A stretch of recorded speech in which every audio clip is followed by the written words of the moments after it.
श्री गणेशाय नमः। नमस्कार बंधुगण, जय जगन्नाथ। आज हेउछि षटतिला एकादशी। किछि समय हेउ पछे निश्चय शुणंतु। प्रथमे आसंतु श्री विष्णुंक स्तुति करिबा, तापरे षटतिला एकादशी कथा आरंभ करिबा। श्री विष्णुंक स्तुति। नमस्ते पुरुषोत्तम माधव मुरारी, परम ब्रह्म परात्पर अंतर्यामी हरि। किछि हि नथिला देव महाप्रलय रे, एकमात्र तुम्भे थिल अनंत सज्जारे।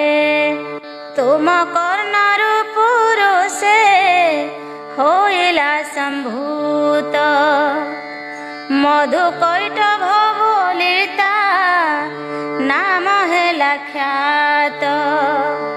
प्रलय जल ताहाकु हेला आंठुआणी, लक्ष्मी को बोलते सेही मूढ़ कटुबाणी।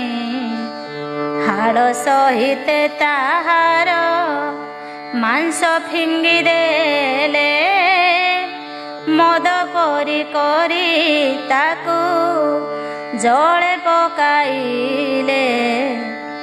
तेणु मेदिनी होइला पृथ्वीर नाम, उत्पत्ति प्रलय कर्ता तुम्भे जनार्दन। जय जय भगवान जय मधुहारी, जय आदि अवतारे मत्स्य रूप धारी। नमस्ते मोहिनी रूपी सुंदर नासन, नम कूर्म अवतार मंदर धारण। नमस्ते वराह पृथ्वी दंतग्रे धरी, नृसिंह रूपे हिरण्य कशिपु बिदारी। देवंक बोले कश्यप कोळे जात हेल, बामन रूपे बोलिकी पाताळे रखिल। पृथ्वीरे क्षत्रिय वंश बहुत बढ़िले, दान जोग यज्ञ बिना अन्याय मातिले। से हेतु परशुराम रूप को धइल, क्षत्रि करी पृथ्वी रे जणे न रखिल। जगत रहिते प्रभु तुम्भर जनम, तुम्भ तहु अन्य केहि नाही त्रिभुवन। सर्वजीवे सर्वकाले रक्षक आपण, तुम्भर प्रसादे स्वर्गे भोगे देवगण। नम नम नारायण ब्रह्म सनातन, संसार हेतु तुम्भे हुआ अवतीर्ण। तुम्भे आदि तुम्भे मध्य तुम्भे अंतरूपे, सकल जगत भरी अछल मकूपे। तुम्भे इंद्र तुम्भे चंद्र तुम्भे दिवाकर, आकाश पाताल तुम्भे दीर्घ कळेबर। आत्मरूप चराचर जीवे तव स्थिति, तव तत्व जानिबारे ना ନାହିଁ କାଶକତି ଦୟା କର ଯାରେ ତୁମେ ସବୁ ସେ ପାରଇ ତେଣୁ ଦୟାମୟ ନାମ ଭବେ ବିସ୍ତାରଇ କଳି ଯୁଗ ଭାବ ଦେଖି ହୋଇଲ ମୌନ ଉଠ ଉଠ ମହାବାହୁ ଫେଡ଼ ମୋ ନୟନ ଆକୁଳେ ଡାକୁଛି ପ୍ରଭୁ ମୋର କଥା ଶୁଣ ଚରଣ ତଳେ ଶରଣ ଲୋଡ଼ୁଅଛି ଦିନ। ଏବେ ଆସନ୍ତୁ ଏକାଦଶୀ ମହାତ୍ମ୍ୟ ଶୁଣିବା। ଯୁଧିଷ୍ଠିର ଉବାଚ ସ୍ତୁତି କରିଣ ଯୁଧିଷ୍ଠିର କହନ୍ତି ପ୍ରଭୁ ଦାମୋଦର ମାଘର କୃଷ୍ଣ ଏକାଦଶୀ ନାମ ହିଁ କହିବା ବିଶେଷୀ। ଶ୍ରୀକୃଷ୍ଣ ଉବାଚ କୃଷ୍ଣ କହନ୍ତି ଯୁଧିଷ୍ଠିର ବାଲ୍ୟ ଅଗସ୍ତ ଦୁହିଁଙ୍କର। ବାଲ୍ୟ ଉବାଚ ବାଲ୍ୟ କହନ୍ତି ହେ ଅଗସ୍ତ୍ୟ ତୁମେ ସମସ୍ତେ ଶାସ୍ତ୍ରେ ବ୍ୟସ୍ତ ଯାହା ପଚାରୁଅଛି ମୁହିଁ କହିବା ସନ୍ଦେହ ଫିଟାଇ ମର୍ତ୍ତ୍ୟ ନିବାସୀ ପ୍ରାଣୀମାନେ ପାପ କରନ୍ତି ଅନୁକ୍ଷଣେ ଗୋହତ୍ୟା ବ୍ରହ୍ମ ହତ୍ୟା ପାପ ପରିଲୋଭନ୍ତି ବ୍ରହ୍ମ ଶାପ ପରଦ୍ରବ୍ୟର ପହାରେ ପ୍ରବର୍ତ୍ତିଛନ୍ତି ପରଦାରେ ପରନିନ୍ଦନ ପରହିଂସା ପ୍ରଶସ୍ତ ଜନ ପ୍ରଶଂସା କରିଏ ମନ୍ତ ପାପମାନ ନରକେ ପଡ଼ିବ ପ୍ରମାଣ କେଉଁ ବ୍ରତରେ କେଉଁ ଦାନେ କିୟ ବା ଅନାୟାସ ପୁଣ୍ୟେ ହେବ ତାହାଙ୍କ ପାପ କ୍ଷୟ କହିବା ମୁନି ଅସଂଶୟ। ବାଲ୍ୟ ବଚନେ ମହାମୁନି କହନ୍ତି ପ୍ରଶଂସାର ଘେନି ହେ ବାଲ୍ୟ ତୁମ୍ଭେ ପୁଣ୍ୟଶୀଳ ପର ଦୁଃଖରେ ଦୁଃଖୀ ହେଲ କହିବା ପଚାରିଲ ଯାହା ଅବ୍ୟକ୍ତ ଗୁପ୍ତ ଶୁଣ ତାହା ଯାହାକୁ ବ୍ରହ୍ମା ବିଷ୍ଣୁ ଶିବ କହିନାହାନ୍ତି ଗୁପ୍ତ ଭାବ ତୁମ୍ଭ ନିକଟେ ତାହା ମୁହିଁ କହିବି ଶୁଣ ସ୍ଥିର ହୋଇ। ପ୍ରାତଃ କାଳରୁ ସ୍ନାନ ସାରି ଶୁଦ୍ଧେ ଇନ୍ଦ୍ରିୟ ଜୟ କରି ଛାଡ଼ିବ ଦେହୁ ଅହଙ୍କାର କ୍ରୋଧ ପୈଶୂନ୍ୟ କାମ ଆର ଦେବଦେବଙ୍କୁ ମନେ ଧରି ପାଦକୁ ପ୍ରକ୍ଷାଳନ କରି ଘେନିବ ଭୂମି ଅପତିତ ଗୋମୟ ଦେଖିବା ସଂସ୍କୃତ ତହିଁ ପକାଇ ତିଳମାନ କରିବା ପିଣ୍ଡିକା ଯେସନ ହେବ ଏ ଅଷ୍ଟୋତ୍ତର ଶତ ନ କରି ବିଚାରଣା ଏଥ ମାଘର କୃଷ୍ଣ ଏକାଦଶୀ ନାକ ଭୁଲମ୍ବ କରି ଭାସି ଏଥି ଯେ ନିୟମ ବିଧାନ କହିବା ବିଧେୟର ମାନ ପ୍ରାତଃ କାଳରେ ସ୍ନାନ କରି ସେ ଇଷ୍ଟ ଦେବ ପୂଜା କରି ଅଧ ଊର୍ଧ୍ୱ ବାୟୁ ଯେବେ ଶୁଦ୍ଧ ହୋଇବ କୃଷ୍ଣ ଭାବେ ଗୋଘୃତ ଦେଇଣ ଜାଗର ରାତ୍ରିରେ ରହି ଉଜାଗର ଗୋଘୃତ ଦେଇ କ୍ରିୟା ସାରି ନାରାୟଣଙ୍କୁ ପୂଜା ମାଲ୍ୟ ସୁଗନ୍ଧ ଦ୍ରବ୍ୟମାନ କର୍ପୂର ଗୁରୁ ଚନ୍ଦନ ଦିବ୍ୟମ୍ବର ଅଳଙ୍କାର ଯେଅ ବା କିଛି ଚମତ୍କାର ଶର୍କରା ଦଧି ଦୁଧ ସର ଖଣ୍ଡ କଦଳୀ ଯେ ମଧୁର ବିଜପୁର କନାରୀ କେଳ କୁଷ୍ମାଣ୍ଡ ବାଜୁଗ ଫଳ ଏ ଆଦି ଦ୍ରବ୍ୟମାନ ଘେନି ପୂଜିବ ନାରାୟଣ ଜାଣି ସଂସାର କୃଷ୍ଣ ନାମେ କରି ଯେ ପୂଜା ଦ୍ରବ୍ୟ ଆଦି ଧରି କେ କୃଷ୍ଣ କୃଷ୍ଣ ଦୟା ନେବ ଗତି ଅଗତି ଜନ ଭବ ଭବାବ୍ଧି ମନ୍ତ୍ର ଏହୁ ଜନ୍ମ ପ୍ରସିଦ୍ଧ ହେ ମଧୁସୂଦନ ନମସ୍ତେ ପୁଣ୍ଡରୀକେ କ୍ଷଣ ନମରେ ହେ ବିଶ୍ୱଭାବନ ନମସ୍ତେ ସୁବ୍ରହ୍ମଣ୍ୟ ଅଜ ହେ ମହାପୁରୁଷ ପୂର୍ବଜ ମୁଁ ଦେଉଅଛି ଅର୍ଘ୍ୟ ଘେନ ଲକ୍ଷ୍ମୀ ସହିତ ନାରାୟଣ ଇତି ଅର୍ଘ୍ୟ ମନ୍ତ୍ର।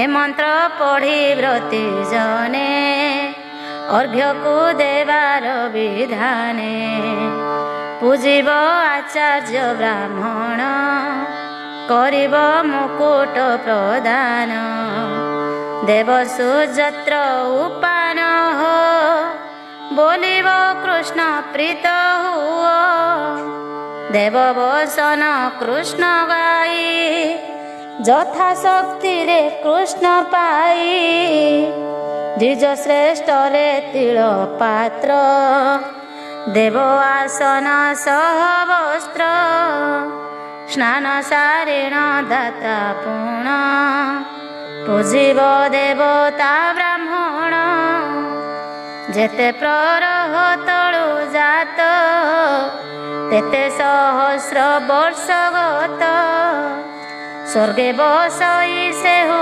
ଯାଇ ଶୁଣ ଅଗସ୍ତ୍ୟ ଯାହା କହି ଯେ ତିଳୋଦକ ତିଳ ସ୍ନାଇ ତିଳ ବଦଳି ତିଳ ଯାଇ ଯେ ତିଳୋଦକି ତିଳ ହୋମି ସଟିଳ ନୁହେଁ ପାପ ଭୂମି ଏ ସଟିଳର ଯେ ପ୍ରଭାବ କହି ନ ପାରେ ପଦ ଭାବ ଶୁଣ ହେ ମହିମାର ଭେଦ ଶ୍ରୀକୃଷ୍ଣ ନାରଦ ସମ୍ବାଦ ପୂର୍ବେ ନାରଦ ପଚାରିଲେ ଯାହା ସେ ଶ୍ରୀକୃଷ୍ଣ କହିଲେ ନାରଦ ବାଚ କହିବା ହେବେ ଯଦି ଧନ୍ୟ ସଟିଳ ଏକାଦଶୀ ପୁଣ୍ୟ କହିବା ସୋପାଖ୍ୟାନ କରି ଯେବେ ସନ୍ତୋଷ ନର ହରି ନାରଦ ପଚାରନ୍ତେ ହରି କହନ୍ତି ପ୍ରୀତି ଭାବ ଧରି ଶ୍ରୀକୃଷ୍ଣ ବାଚ ପୂର୍ବେ ମର୍ତ୍ତ୍ୟ ଲୋକେ ଜାଣ ଥିଲେ ସେ କଇ ବ୍ରାହ୍ମଣ ସଦାମ ବ୍ରତେ ପରାୟଣ କରଇ ମୋ ମୂର୍ତ୍ତି ପୂଜନ ନିରତେ ମାସ ଉପବାସରେ ମୋ ପାଦେ ଅତି ଭକ୍ତି ଭରେ ଯେ କୁଛ ଚାନ୍ଦ୍ରାୟଣ ବ୍ରତ୍ନ ତେଣେ ବନ୍ଦିଲା ତାର ଚିତ ଏମନ୍ତ ବ୍ରତ ଉପାବସ କରନ୍ତେ ହେଲା ଅତି କୃଶ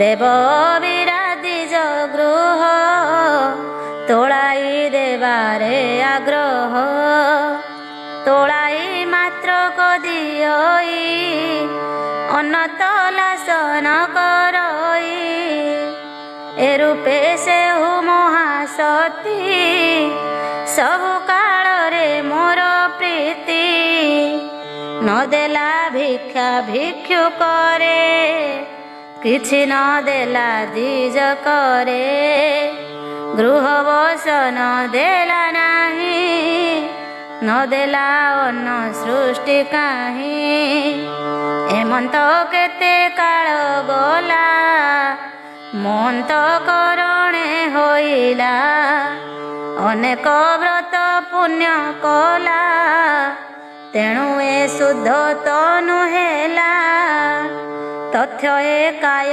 କ୍ଲେଶ କରି ଅର୍ଜିଲା ସ୍ୱୟଂ ଦେବ ପରି ନ ଦେଲା ଅନ୍ନ ଦାନ କିଛି ଯେଣେ ପରମ ତୁଷ୍ଟି ବାଞ୍ଛି ଏମନ୍ତ ଜାଣିଣ ନାରଦ ମର୍ତ୍ତ୍ୟଲୋକରେ ଦେଲା ପାଦ କପିଳ ରୂପକୁ ଧଇଲି ପାତ୍ରରେ ଭିକ୍ଷାକୁ ମାଗିଲି ଶୁଣି ସେ ନ ଶୁଣିଲା ହୋଇ ପଚାରେ ମୋତେ ଯିବ କାହିଁ ଓଇଲେ କେଉଁଠାରୁ ଆଜ କହ ମୋ ଆଗେ ଦ୍ୱିଜରାଜ ମୁଁ ପୁଣି ତା ଶୁଣି ନ ଶୁଣି ମାଗିଲି ଅନ୍ନ ଦେ ତରୁଣୀ ତମ୍ଭା ପାତ୍ରରେ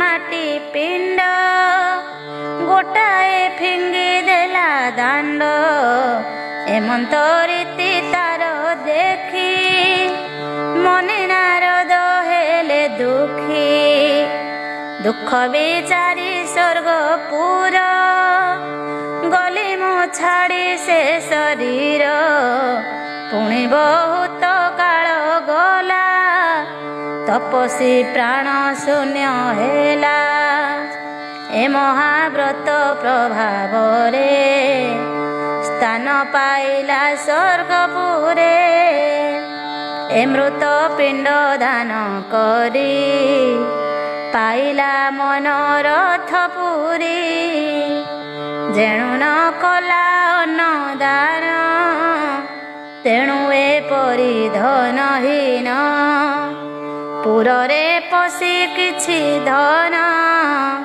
ନ ଦେଖି ହୋଇ କ୍ଷୀଣ ମନ ପୁରୁ ବାହାରି ମଗ୍ରତେ କହଇ ମହାକୋପ ଚିତେ ମୁଁ କଲି କୃଚ୍ଛ ଚାନ୍ଦ୍ରାୟଣ ଭଜିଲେ ଦେବ ନାରାୟଣ କଲି ମୁଁ ଉପବାସ ବ୍ରତ ଦେବ ବ୍ରାହ୍ମଣ ଗୃହ ସତ ମୋ ଘରେ କିଛି ଧନ ନାହିଁ କି ବୁଦ୍ଧି କହ ଭାବଗ୍ରାହୀ ଏ ପାଦ ପଦ୍ମ ଆଶ୍ରୟ କରି ତ୍ରିଲୋକେ ହେଲି ମୁଁ ସୁନ୍ଦରୀ ପାଇଲି ଅନୁପମ ପୁରୀ ନିର୍ଧନ ହେଲି କିପରି ଶୁଣି ସେ ବ୍ରାହ୍ମଣୀ ବଚନ ଯାହା କହିଲି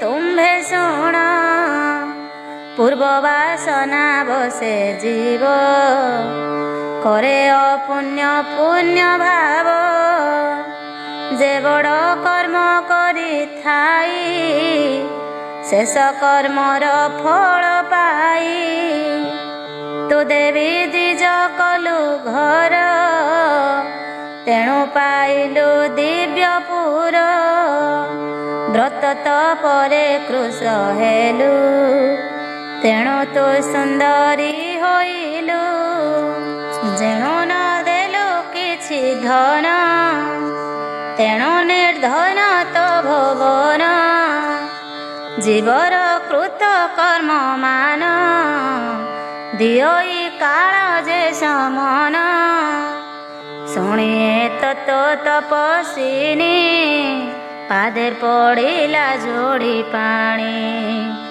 ଅତ୍ୟନ୍ତ ଦିନହୀନ ହୋଇ ରହିଲା ମୋ ପାଦକୁ ଧ୍ୟାଇ ବୋଇଲି ବିଷାଦନ ଘେନି ଯାଅ ପୁରକୁ ତପସ୍ୱିନୀ ତୁମ୍ଭଙ୍କୁ ଦେଖିବାକୁ ଥୋକେ ଆସିବେ ଜଗତର ଲୋକେ କବାଟ କିଳି ରହିଥିବୁ, ଡାକିଲେ ବାହାର ନହିବୁ। ଜାଣିବୁ ଯାହାର ଆଗ୍ରହ, ବୋଲିବୁ ସତ୍ୟ ବାକ୍ୟ କହ। ସତିଳ ପୁଣ୍ୟ ଦେବି ବୋଲି କବାଟ ଦିଅ ପେଲି। ଏ ମଧ୍ୟେ ଯେହି କେହି ଯେବେ ସତ୍ୟ ମୁଁ ଦେବଇ ବୋଲିବେ, ତେବେ ତୁ ସତ୍ୟ କରାଇବୁ, ବେଗେ କବାଟ ଫିଟାଇବୁ। ଏମନ୍ତ ମୋହ ଠାରୁ ଶୁଣି ଗଲା ପୁରକୁ ତପସ୍ୱିନୀ।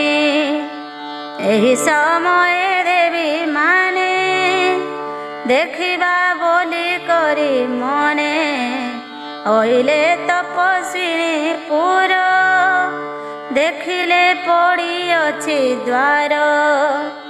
ବୋଇଲେ ଫିଟାଅ ଦୁଆର, ଦେଖିବା ତୁମ୍ଭର ଶରୀର।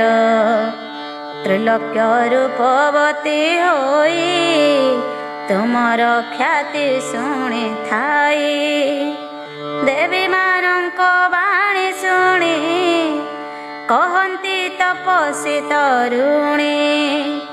ଯେବେ ମୋହର ଦର୍ଶନେ ଉପୁଜିଅଛି ଶ୍ରଦ୍ଧା ମନେ, ସତିଳ ପୁଣ୍ୟ ଦିଅ ମୋତେ, ଦୁଆରି ଉଦ୍ଘାଟନ ନିମନ୍ତେ। ସେମାନେ ଚୁହାଁ ଚୁହିଁ ହୋଇ ବୋଇଲେ ପୁଣ୍ୟ ନୋହେ ଦେଇ। ଏତେ ବିଚାରିଲେ ଉଠିଲା, ଏ ମଧ୍ୟେ ଜଣେ କବଇଲା। ସତିଳ ପୁଣ୍ୟ ନିଅ ମୋର, ଦେଖାଅ ତୁମ୍ଭର ଶରୀର। ଶୁଣୁ ଯେ ଅଛୁ ତିନି ଲୋକେ, ନାହିଁ ତ ରୂପ ସମଲୋକେ। ଏ ରୂପ ପ୍ରତ୍ୟକ୍ଷ କରିବା, ସତିଳ ପୁଣ୍ୟର ଯିବା। ଦ୍ୱାର ଫିଟାଇ ବାହାରିଲା, ଦକ୍ଷିଣ ଦେବ ନାରୀମାନେ। ଏମନ୍ତ ଶୁଣି ସେ ମହିଳା, ଦ୍ୱାର ଫିଟାଇ ବାହାରିଲା। ଦକ୍ଷିଣ ଦେବ ନାରୀମାନେ ଅତି ବିସ୍ମିତ ହେଲେ ମନେ, ଏ ରୂପେ ରୂପବତୀ ହୋଇ ତିନି ଲୋକରେ ପ୍ରାୟ ନାହିଁ। ଅସୁରୀ ଗାନ୍ଧର୍ବୀ କିନ୍ନରୀ, ଯେ ବାପ ନଗୀ ଅପସରୀ। ମାନସୀ କିମ୍ ପାଇଁ ଲେଖିବା, ଏ ନାରୀ ସମାନ ଦେଖିବା। ହୋଇନଥିଲା ହେବ ନାହିଁ, ଇଦୃଶ ରୂପବତୀ କାହିଁ। ଏରସେ ସ୍ତୁତି କରି ମୁଦେ, ଗଲେ ସେ ନାରୀ ଦେବ ବୃନ୍ଦେ। ତପସ୍ୱୀ ପଶିଲା କପୁରେ, ଦେଖିଲା ପୁର ସମ୍ପଦରେ। ମଣିମୋହର ଅନୁଗ୍ରହ, ମୋ ପାଦେ କଲା ଅତି ସ୍ନେହ। ଅତ୍ୟନ୍ତ ତୃଷା ନ କରିବ, ବିତ୍ତ ଷାଠିୟକୁ ବିବର୍ଜିବ। ଆପଣା ଚିତ୍ତ ଅନୁସରି, ତିଳବସନୁ ଦାନ କରି। ବିଧିରେ କୃତ ତିଳ ଦାନ, ହରଇ ସର୍ବ ପାପ ମାନ। ଜାଣ ଶରୀର ନିଶ୍ଚିତ, ଏ ରୂପ ନଥିବ ସୁବ୍ରତ। ଆରୋଗ୍ୟ ଜନ୍ମ ଜନ୍ମ ହୋଏ, ଦରିଦ୍ର କଷ୍ଟକୁ ନ ପାଏ। ଏ ସତିଳ ଯେ ଏକାଦଶୀ, ସକଳ ପୁଣ୍ୟ ଧର୍ମ ରାଶି। ଶୁଣ ହେ ବାଲ୍ୟ ମହାମୁନି, କହିଅଛନ୍ତି ପଦ୍ମଜୋନି। ମହାତ୍ମ୍ୟ ଶୁଣିବ ପଢ଼ିବ, ପାତକ କ୍ଷୟ ଯେ ଲୋଡ଼ିବ। ମହାତ୍ମ୍ୟ ଶୁଣି ଯେବା ପଢ଼େ ତ୍ରିବିଧ ପାତକେ ନ ପଡ଼େ। इति श्री द्वादश कल्पे माघ कृष्ण षटतिल एकादशी महात्म्य नाम पंचम अध्याय। एबे आसंतु एही पवित्र दिन रे किछि समय तुलसी देवी महापुराण पठन करिबा। आजिर विषय रहिछि तुलसी चौरांकर सत्य जुगरे सत्यवती नामरे जन्म। परीक्षित वाच एथु अन्ते परीक्षित आनंद होइले मुनिଙ୍କ चरण तले आनंदे पड़िले। बोलन्ति भूदेव बारे अनुग्रह कर तुलसीर जन्म कुह पुराणर सार।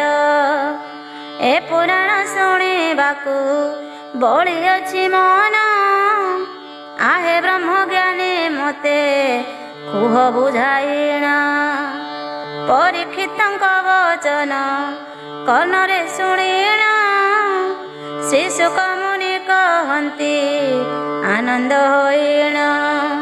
श्री शुक वाच ଯେଉଁ କଥା ପୁଛା କଲୁ ପରୀକ୍ଷିତ ରାଣ ସକଳ ଚରିତ କଥା କହୁଅଛି ବୁଝାଇଣ। ସତ୍ୟବତୀ ରୂପେ ଧାତ୍ରୀ ତୁଳସୀ ଜନମ सत्य जुग कथा एबे मन देई शुण। प्रलय जल घटिछि सारा संसार रे जीव जंतु तरु तृण बुड़िछि जल रे। ब्रह्मा इंद्र चंद्र कुबेर वरुण नाहांति जे पितामह डम्बरु धारण। যক্ষ পিশাচ কিন্নর সর্বে নাম হই পরম ব্রহ্মଙ୍କ অঙ্গরে বিশ্রমিলে যাই। বিন্দু রূপ হই করি জগত ঠাকুর ক্রীড়া করুণ অଛନ୍ତି প্রলয় জଳର। ଚଉଦିଗେ ବଢ଼ି ଅଛି ପ୍ରଳୟର ଜଳ मात्र दिशुण छई कल्प वृक्ष डाल। अनादि रूप हरि ब्रह्मांड ठाकुर कल्पवट परे छंती आनंद मनर। जगत होई अछई पशु पक्षी शून्य 49 मूर्ति धरी बहई पवन। चारि मेघ निरंतर बरसंती नीर सोई न पारिले प्रभु जगत ठाकुर। कल्पवट डाले टिके करिबे विश्राम एसन मन मध्यरे विचारी परम। निज कर्ण को आसी देले नर हरि कर्णरु मौली झड़ी जले गला पड़ी। दिव्य पुरुष गोटिए जन्म लभिला कल्पवट डाल धरी सेही रही गला। जेउ दिगे से कुमर दिय नाई जल वेदी अछि स्थल लबे मात्र नाही। एसन मन मध्यरे करिण विचार ओहଳି धरिला सेही कल्पवट डाल। कल्पवट दोहलन्ते जगतर नाथ बट पूर्व दिगे थरे कले दृष्टिपात। देखन्ति एक पुरुष काहे भासी आसी कल्पवट डालु धरी रही अछि आसी। पुरुष को देखी करी जगत ठाकुर विचारन्ति कार्य सिद्धि होइब मोहर। कल्पवट कुए जेबे करिब धारण महानंदे किछि काल ଶୟନ ଏସନ ବିଚାରି ତାକୁ ବୋଲନ୍ତି ବଚନ ଶୁଣ ଆହେ ବୀରବର ମୋ ପାଶେ ଆସିଣ ଆଜ୍ଞା ପାଇଣ ପୁରୁଷ ପାଶକୁ ଅଇଲା ଦିବ୍ୟ ଶୋଭା ଦେଖି କରି ଆନନ୍ଦିତ ହେଲା ପରମ ବୋଲନ୍ତି କାହା ଅଟେ ତୁମ୍ଭ ଘର କିସ ତୁମ ମାତା ନାମ କାହାର କୁମର କେ ବଣ କୂଳରେ ତୁମେ ହୋଇଅଛ ଜାତ ବୁଝାଇଣ କୁହ ମୋତେ ସକଳ ଚରିତ ସେ ଦିବ୍ୟ ପୁରୁଷ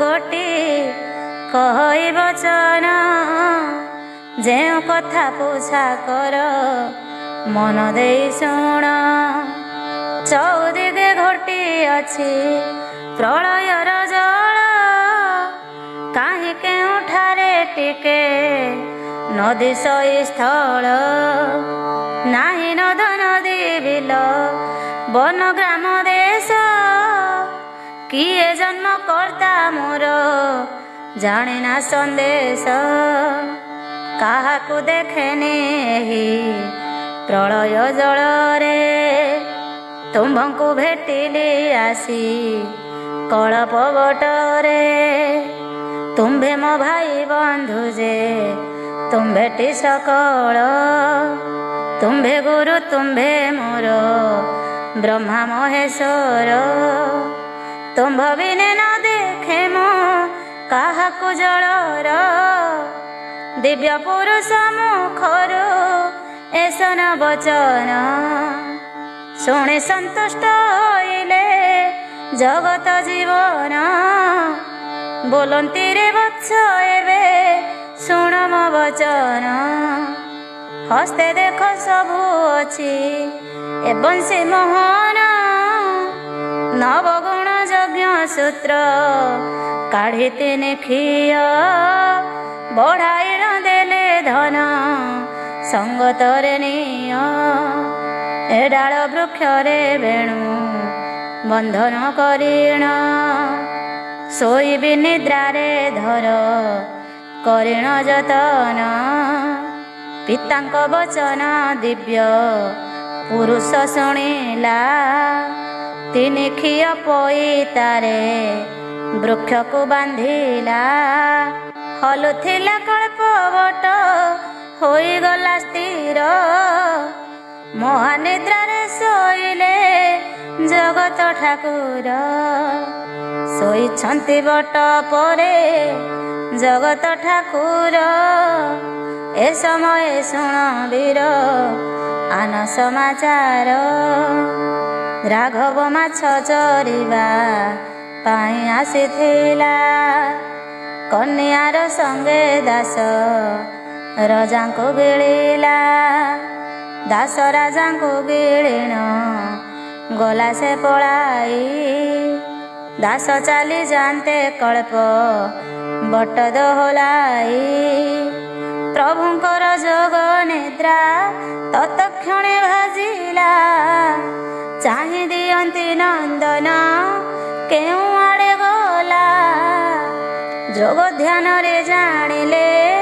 ଜଗତ ଠାକୁର ରାଘବ ଗିଳି ଦାସକୁ ହୋଇଛି ଅନ୍ତର ତଦୁତାରେ ମହାପ୍ରଭୁ ମତ୍ସ୍ୟ ରୂପ ହେଲେ ଗଭୀର ଜଳେ ପଶିଣ ରାଘବ ଖୋଜିଲେ ଖଣ୍ଡେ ଦୂରେ ପାଇଣ ସେ ରାଘବ କୁମାରୀ କଳ୍ପବଟକୁ ଫେରିଲେ ନନ୍ଦନକୁ ଧରି ବୋଲନ୍ତି ଆରେ ନନ୍ଦନ ଶୁଣ ମୋ ବଚନ ରାଘବ ମାଛ ତୋତେଟି କରିଲା ଭକ୍ଷଣ ଏ କାରଣ ତୋହର ସେ ହୋଇଲା ବୈରୀ ଯୁଗ ଯୁଗ ବଞ୍ଚି ତୁହି ମିନ ମାରି କରି ଦାସ ରାଜା ବୋଲି ଦେଲି ମୁଁ ତୋହର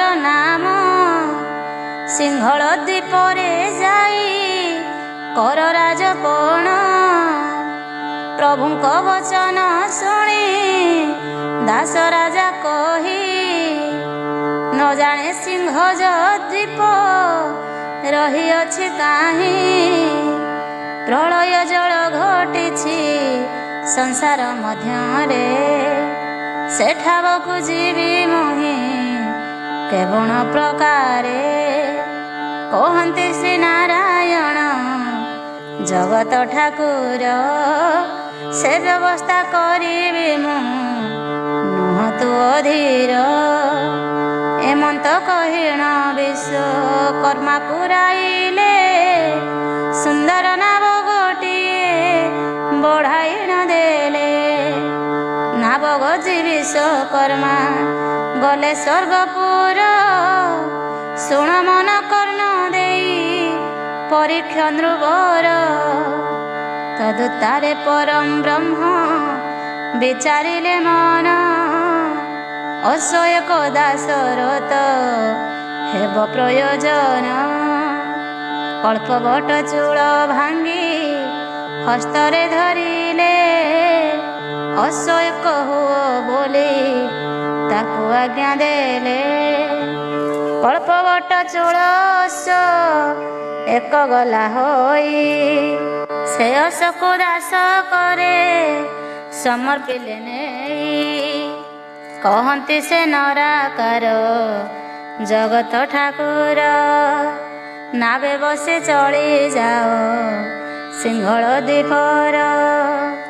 ଦାସ ରାଜା କହେ ପ୍ରଭୁ ଏକା ଯିବି ନାହିଁ। ପ୍ରଳୟ ଜଳକୁ ଦେଖି ଭୟ ଉପଜଇ ଅଣଚାଷ ପବନ ବହୁଛି ଘନ ଘନ। ବଜ୍ର ନିଘୋଷେ କମ୍ପଇ 14 ଭୁବନ। ଆବର୍ତ୍ତକ ସମ୍ବର୍ତ୍ତକ ଦ୍ରୋଣ ଯେ ପୁଷ୍ପର ଘୁ ଘୁ ଗରଜନ ବରସନ୍ତି ନୀର। ଯିବାକୁ ଭୟ ଲାଗୁଛି ଏକା ଯିବି ନାହିଁ। ଚାଲ ପ୍ରଭୁ ମୋ ସଙ୍ଗତେ ତୁମ୍ଭେ ଭାବଗ୍ରାହୀ। ଦାସ ରାଜା କଥା ପ୍ରଭୁ ଏଡ଼ି ନ ପାରିଲେ ଦାସକୁ ଘେରିଣ ନାବ ପରେ ବି ଯେ କଲେ। ପ୍ରଳୟ ଜଳେ କୈବର୍ତ୍ତ ନାବ ବହୁ ଅଛି ତା ମଧ୍ୟରେ ଦୟାମୟ ବସେଣ ଅଛନ୍ତି। ମାୟା କରିଦେଲେ ଅର୍ଦ୍ଧ ପଥେ ନିରାକାର ନାବ ମଧ୍ୟରୁ କେଣିକି ବୋଇଲେ ଅନ୍ତର। କୈବର୍ତ୍ତ ଦାସ ରାଜା ଯେ ନାବ ଚଳାଇଲା ସିଂହଳର ଦ୍ୱୀପରେ ଯାଇ ହାଜର ହୋଇଲା। ସିଂହଳର ଅଧିବାସୀ ସକଳ ଦେଖିଲେ ରାଜନ ନଥିଲେ ପୂର୍ବେ ସିଂହଳ ଦ୍ୱୀପରେ। ଦାସ ରାଜାଙ୍କୁ କରିଣ ନେଲେ ସମାଦର ନୃପତି ହୋଇଲେ ଦାସ ସିଂହଳ ଦ୍ୱୀପର। ଦାସ ଦାସୀ ପରିଚାରି ପାଦରେ ଖଟିଲେ କ୍ଷୀରି ପୁରୀ ଖାଇ ରାଜା ଆନନ୍ଦେ ରହିଲେ। ଏଥୁ ଅନ୍ତେ ଆନାରସ ଶୁଣ ସାଧୁ ଜନ ଗୀତ ଛନ୍ଦରେ ଭଣିଲେ ବୁଦ୍ଧିମନ୍ତ ଦିନ। ମତ୍ସ୍ୟବତୀ ବା ସତ୍ୟବତୀର ଜନ୍ମ ବିବରଣ। ଏଥୁ ଅନ୍ତେ ପରୀକ୍ଷିତ ଯୋଡ଼ିବେ ନିକର ଶୁକଦେବଙ୍କ ପାଦରେ କଲେ ନମସ୍କାର। ବିନୟ କହନ୍ତି ମୋରେ ସଦୟ ହୋଇଣ ଦୟା କରିଣ କହନ୍ତୁ ସତ୍ୟବତୀ ଜନ୍ମ। ପରୀକ୍ଷିତଙ୍କ ବିନୟ ଦେଖି ଶୁକଜତି ଅତ୍ୟନ୍ତ ହରସ ଚିତ୍ତେ ତାହାଙ୍କୁ କହନ୍ତି। ଶ୍ରୀ ଶୁକ ଉବାଚ ଯେଉଁ କଥା ପୁଛା କଲ ପରୀକ୍ଷିତ ରାଣ କହୁଅଛି ସେ ବୃତ୍ତାନ୍ତ କର୍ଣ୍ଣଡେରି ଶୁଣ। ମହାଜ୍ଞାନୀ ତୁମ୍ଭେ ଅଟ ପରୀକ୍ଷ ରାଜନ ସେ ନିମନ୍ତେ ପୂଛା କର ସନ୍ଧି କଥା ମାନ ମହାତୀର୍ଥ ନାମେ ବହି ଯାଏ ନଦୀ ଏକ ପଶ୍ଚିମ ଭାରତେ ଅବସ୍ଥିତ ତା ସତକ ଗିରିରାଜା ଏକ ଦିନେ ମୃଗ ମାରିଗଲା ସେ ନଦୀ କୂଳରେ ଯାଇ ପରବେଶ ହେଲା ଗିରିରାଜାଙ୍କୁ ଦେଖିଣ ସେହି ଦିବ୍ୟ ନଈ ନବଯୁବତୀ ରୂପରେ ଗଲା ଉଭା ହୋଇ ମୀନ ନୟନୀ ଚତୁରୀ ସାରସ ଗମନୀ ସିଂହ କଟି ପିନ ସ୍ତନୀ କୋକିଳ ବଚନୀ ଅପରୂପ ବେଶ ତାର ଦେଖିଣ ରାଜନ ପକାଇଲେ ତାର ପରେ ନିଜର ନୟନ ଯେତେ ଚେଷ୍ଟା କଲେ ନ ଘୁଞ୍ଚିଲା ଚକ୍ଷୁ ଆଗେ କାମସରେ ଘାରି ଦେଲେ ନୃପରାଣ ବ୍ୟଗ୍ରେ ବଳାତ୍କାରେ ଧରି ତାକୁ କରିଲେ ରମଣ ସେ ବାଳା ଗର୍ଭରୁ କନ୍ୟା ଏକ ହେଲା ଜନ୍ମ କନ୍ୟା ଜନ୍ମ କରି ନାରୀ ନଦୀ ରୂପ ହେଲା କନ୍ୟା କାନ୍ଦୁ ଅଛି ଦୂରେ ଗଲା ସେ ଅବଳା ଏମନ୍ତ ରୀତି ଦେଖିଣ ସେ ଗିରିରାଜନ ନିଜ କୋଳରେ ଧରିଲେ ସେ କନ୍ୟା ରତନ ଆପଣା ମନ ମଧ୍ୟରେ କରିଲେ ବିଚାର କି ବୋଲିବେ ରାଇଜରେ ପ୍ରଜା ମାନେ ମୋର ବୋଲିବେ ଆମ୍ଭ ରାଜନ କାମୁକ ପାଷାଣ୍ଡ କନ୍ୟା ଏକ ଆଣିଛନ୍ତି ହୋଇ ଲଣ୍ଡ ଭଣ୍ଡ ବିଚାର କରନ୍ତି ଯେବେ ଯିବି ଛାଡ଼ି ଦେଇ ବ୍ୟାଘ୍ର କି ବିଲୁଆ ନିଶ୍ଚୟ ଯିବେ ତାକୁ ଖାଇ ଶିଶୁ ହତ୍ୟା ଦୋଷ ଯେ ଲାଗିବ ମୋଠାରେ ପଡ଼ିବି ମହନ୍ତ କାଳେ ସେ ମହାନର୍କରେ ଏସନ ମନ ମଧ୍ୟରେ କରିଣ ବିଚାର କନ୍ୟାକୁ ଧରି ଚଳିଲେ ଆପଣା ନବର ନିଜ ଗୃହରେ ଯାଇଣ ପରବେଶ ହେଲେ ନିଜ ପତ୍ନୀଙ୍କୁ ସାଦରେ ପାଶକୁ ଡାକିଲେ ବୋଲନ୍ତି ପାଶକୁ ଆସ ଆରେ ପ୍ରିୟ ସହି ଶୁଣି ରାଜନଙ୍କ ବାଣୀ ଆସିଲେ ସେ ଧାଇଁ ବୋଲନ୍ତି ରେ ସଖୀ ଏବେ ଏ କନ୍ୟାକୁ ନିଅ ଯତ୍ନରେ ପାଳନ କର ଯେନେ ନିଜ ଝିଅ ଆମ୍ଭ ଦୁର୍ଦ୍ଦଶା ଦେଖିଣ ଜଗତ ଠାକୁର ସୁଦୟା କରିଣ ଦେଲେ କନ୍ୟାକୁ ଆମ୍ଭର ପତିଙ୍କ ବଚନେ ରାଣୀ ଆନନ୍ଦ ହୋଇଲେ ଅତି ସ୍ନେହ ଦୁହି ତାକୁ କୋଳରେ ଧରିଲେ ରାଜ ଅନ୍ତପୁରେ ନେଇ ଦେଲେ କ୍ଷୀର ପାନ ଦାସୀ ପରିଚାରୀ ମାନେ ଆନନ୍ଦ ହୋଇଣ କୋଳରେ ଧରି କନ୍ୟାକୁ ସର୍ବେ ଖେଳାଇଲେ ରାଜଘରେ ଅପୂର୍ବ କି ଅଛି ବାତାରେ ଚନ୍ଦ୍ରକଳା ପରି ବଢ଼େ ଦୁହି ତାର ତନ ଦେଖି ରାଜା ରାଣୀଙ୍କର ଆନନ୍ଦିତ ମନ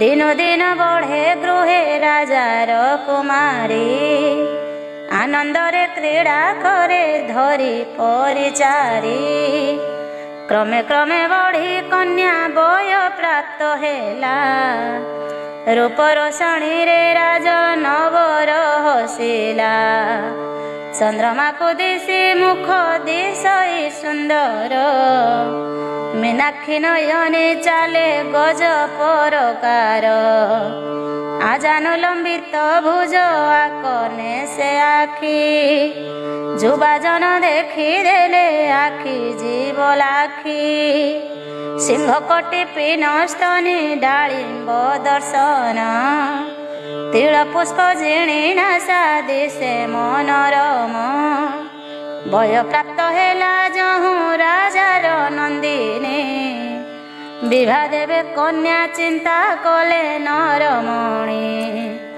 ଦେଶ ଦେଶ ବର ଖୋଜା କଲେ ନୃପବର। କାହିଁ ନ ମିଳିଲା କନ୍ୟା ଉପଯୁକ୍ତ ବର। ଖୋଜି ଖୋଜି ମହାରାଜା ଅତିଷ୍ଠ ହୋଇଲେ। ଶେଷେ ପ୍ରବେଶ ହୋଇଲେ ସିଂହଳ ଦ୍ୱୀପରେ। ଦାସ ରାଜାର ମନ୍ଦିରେ ପ୍ରବେଶ ହେଲେ। ଅତ୍ୟନ୍ତ ସାନିନ୍ଦ ଚିତ୍ତେ ତାହାଙ୍କୁ ବୋଇଲେ। ଆମ୍ଭ କନ୍ୟା ଗିରିମାର ତୁମ୍ଭେ ସମକକ୍ଷ। ଆନ ରାଜା ମାନଙ୍କୁ ମୁଁ ଦେଖିଲି ପ୍ରତ୍ୟକ୍ଷ। ମୋର କନ୍ୟା ସମ କେଉଁ ରାଜା ଏ ନୁହନ୍ତି। ସେ କାରଣୁ ଆସିଅଛି ଆହେ ନରପତି। ଶୁଣି କରି ଦାସ ରାଜା କହନ୍ତି ବଚନ। ରାଜି ହେଲି କନ୍ୟା ତବ କରିବି ଗ୍ରହଣ। ଦାସ ରାଜାଙ୍କ ମୁଖରୁ ସନ୍ମତ ବାଣୀ। ଶୁଣି ଚଳି ଗଲେ ଗିରିରାଜ ତତକ୍ଷଣି। ଆପଣା ମନ୍ଦିରେ ଯାଇ ପ୍ରବେଶ ହୋଇଲେ। ଗ୍ରହପୁତ୍ରକୁ ନବରେ ହକାରି ଆଣିଲେ। ପାଞ୍ଜି ଦେଖି ଗ୍ରହପୁତ୍ର ଦିନ କଲେ ସ୍ଥିର। ଲାଗିଗଲା ରାଜକନ୍ୟାଙ୍କର ବିଭାଘର। ସିଂହଳ ଦେଶରୁ ଦାସ ରାଜା ବାହାରିଲେ। ବରଯାତ୍ରୀ ଗୁଡ଼ିଏ ସେ ସଙ୍ଗତରେ ନେଲେ। ବାଣ କମାଣ ବାଜା ଯେ ବଜାଇ ଉଚ୍ଚରେ। ପ୍ରବେଶ ହୋଇଲେ ଗିରିରାଜାଙ୍କ ରାଜ୍ୟରେ। ଗିରିରାଜାଙ୍କର ବନ୍ଧୁ ବାନ୍ଧବ ଯେ ଥିଲେ। ବର ରୂପ ଦେଖି କରି ଆନନ୍ଦ ହୋଇଲେ। ଭୋଜି ଭାତର ଭିଆଣ କରିଥିଲେ ରାଜା। ରାଜଯୋଗ୍ୟ ଉପଚାର ଯାର ଯାହା ଖୋଜା। ଖାଇ ପିଇ କରି ସର୍ବେ ଆନନ୍ଦ ହୋଇଲେ। ବିବାହ କାର୍ଯ୍ୟ ସକଳ ସରିଲା ସେଠାରେ। ଦାସ ରାଜା ସେଠାବରେ ରହି କିଛି ଦିନ। କନ୍ୟା ସଙ୍ଗେ ସିଂହଳକୁ କରିଲେ ଗମନ। ଦାସ ଦାସୀ ହସ୍ତି ଘୋଡ଼ା ରତନ ବସନ। ଗିରିଜାଙ୍କ ସୁଖେ କଲେ ଜ୍ୱାଇଁଙ୍କୁ ପ୍ରଦାନ। ଯୌତୁକ ଘେନେଣ ଦାସ ରାଜା ଚଳିଗଲା। ଆପଣା ନବରେ ଯାଇ ପ୍ରବେଶ ହୋଇଲା। ସ୍ୱାମୀ ସ୍ତ୍ରୀ ମହାନନ୍ଦେ କଟାଇଲେ ଦିନ। ଦାସ ରାଜାର କବାଟ ନହିଲା ନନ୍ଦନ। ପରୀକ୍ଷା ପୁଛନ୍ତି ଦୟା କରି ଋଷିବର। ନିସନ୍ତାନ ହୋଇ କିସ କରିଲେ ବିଚାର। ସତ୍ୟବତୀ କନ୍ୟା କେହ୍ନେ ଜନମ ହୋଇଲେ। ବୁଝାଇ କୁହନ୍ତୁ ସର୍ବମୋହର ଛାମୁରେ। ପରୀକ୍ଷଙ୍କର ବିନୟ ଦେଖି ସୁକ ଜ୍ୟୋତି। ମନ୍ଦେ ଛାସିଣ ମଧୁର ବଚନ କହନ୍ତି। ଯେଉଁ କଥା ପୁଛା କଲ ଆହେ ନୃପରାଣ। କହୁଅଛି ଏବେ ତାହା ମନ ଦେଇ ଶୁଣ। ଶ୍ରୀଶୁକ ଉବାଚ ପରୀକ୍ଷାଙ୍କର ବଚନେ ବ୍ରହ୍ମବେତ୍ତା ଶୁକ। କହନ୍ତି ବୁଝାଇ ଶୁଣୁଛନ୍ତି ଯେ ପରୀକ୍ଷ। ବିବାହ ହୋଇ କରି ହାସ ଗିରିମା ସଙ୍ଗରେ। ହାସ୍ୟ ପରିହାସେ ରାଜନବରେ ବିହରେ। ଏକ ଦିନକର କଥା ଶୁଣ ନର ରାଣ। ଆସିଲା ଦାସ ରାଜାଙ୍କ ପିତୃଶ୍ରାଦ୍ଧ ଦିନ। ପିତୃଶ୍ରାଦ୍ଧ ପାଇଁ ମୃଗ ମାଂସ ଦରକାର। ଚଳିଲେ ବନସ୍ତେ ରାଜା ଧରି ଧନୁଶର।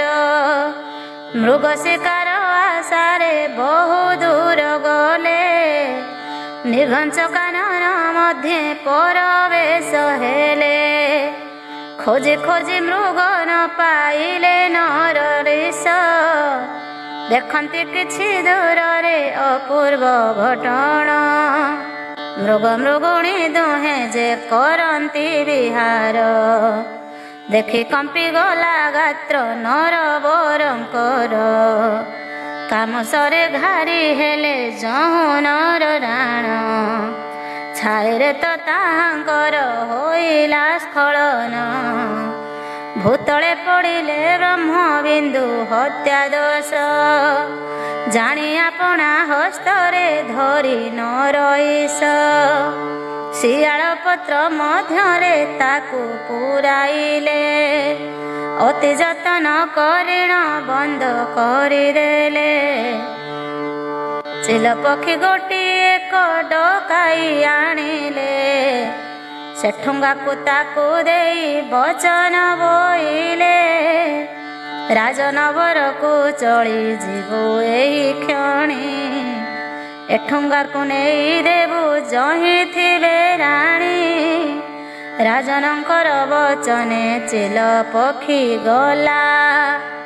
ଠୁଙ୍ଗାକୁ ନେଣ ଶୂନ୍ୟ ମାର୍ଗେ ଗମୁଥିଲା। ଖାଦ୍ୟ ଭାବି ଅନ୍ୟ ଚିଲ ଗୋଟିଏ ଆସିଣ। ଏ ଚିଲ ସଙ୍ଗତେ ସେହୁ ଆଚରିଲା ରଣ। ଥଣ୍ଟେ ଚିରି ଦେବାରୁ ସେ ଜଳରେ ପଡ଼ିଲା।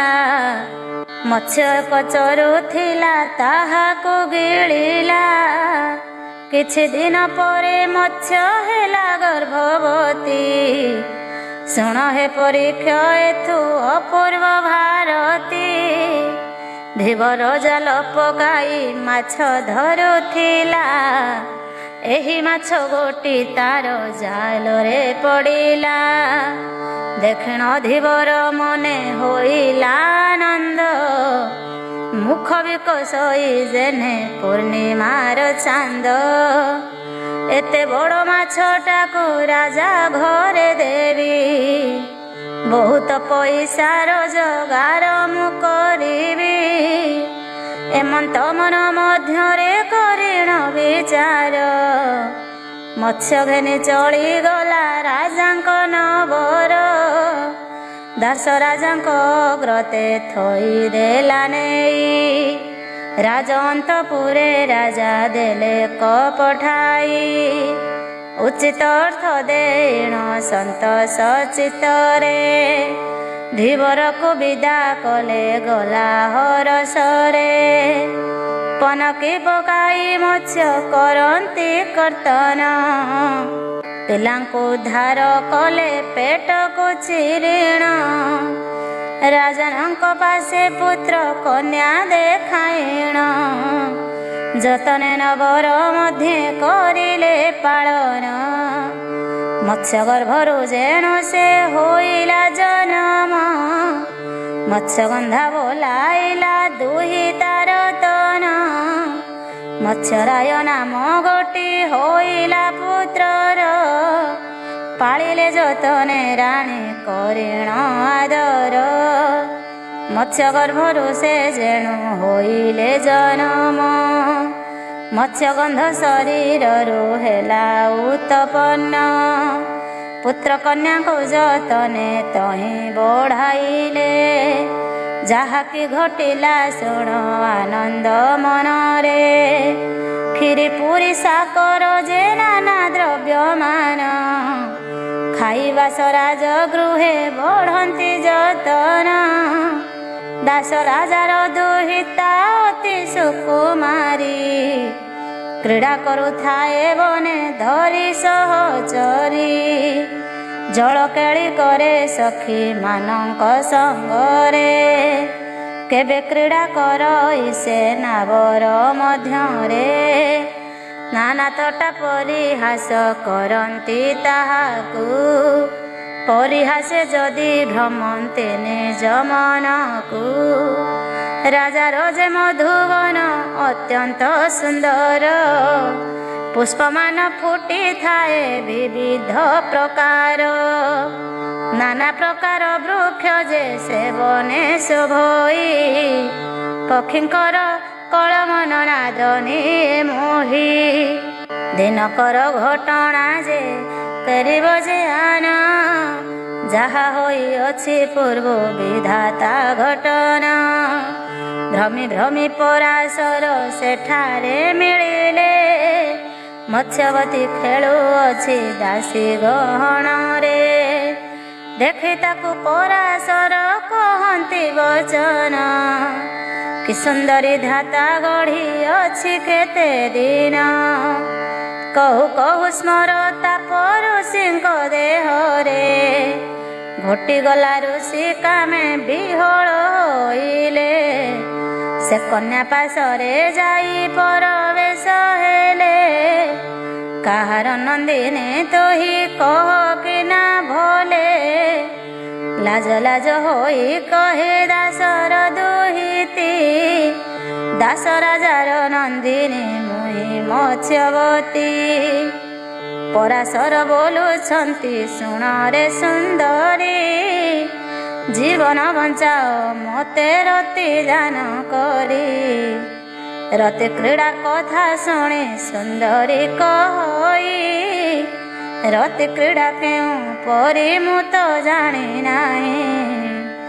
ବଢ଼ି ନାହିଁ ସହଜେ ମୋ ଅନୁଜା ଯୁବତୀ, କେଉଁ ପରି ମୋ ସଙ୍ଗେ କରିବ ଯେ ରତି।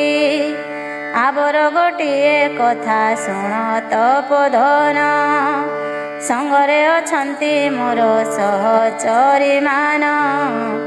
ଦେଖିଲେ କିସ ବୋଲିବେ କହିବେ ଦୋଚାରୀ, ମରିଯିବା ଠାରୁ ଦେବ ଲଜ୍ଜା ଯିବ ବଳି। ପରାଶର କହୁଛନ୍ତି ଶୁଣରେ ଚତୁରୀ, ସଖୀ ଛାର କିସ ବା କରିବେ ତୋହରି। ଶୁଣି କରି ମତ୍ସ୍ୟବତୀ କଲା ସନମତ, ମନ୍ତ୍ର ବଳେ ସେହି କନ୍ୟା ହୋଇଲା ବର୍ଦ୍ଧିତ। ପୃଥୁକୁ ନିତମ୍ବ ହେଲା କୁଚ ସ୍ୱଭାବନ, ପୂର୍ବହୁ ସୁନ୍ଦରୀ ଦେଖାଗଲା ଦୁଇ ଗୁଣ। ଆବର ଯେ ମତ୍ସ୍ୟ ଗନ୍ଧ ଅଙ୍ଗୁ ଆସୁଥିଲା, ଋଷିଙ୍କ ପ୍ରସାଦ ଗନ୍ଧ ମୋହନ ବ୍ୟାପିଲା। କର୍ପୂର କସ୍ତୁରୀ ସମ ସୁଗନ୍ଧ ବ୍ୟାପିଲା, ଯୋଜନା ଗନ୍ଧା ନାମକୁ ସେ କାଳେ ପାଇଲା।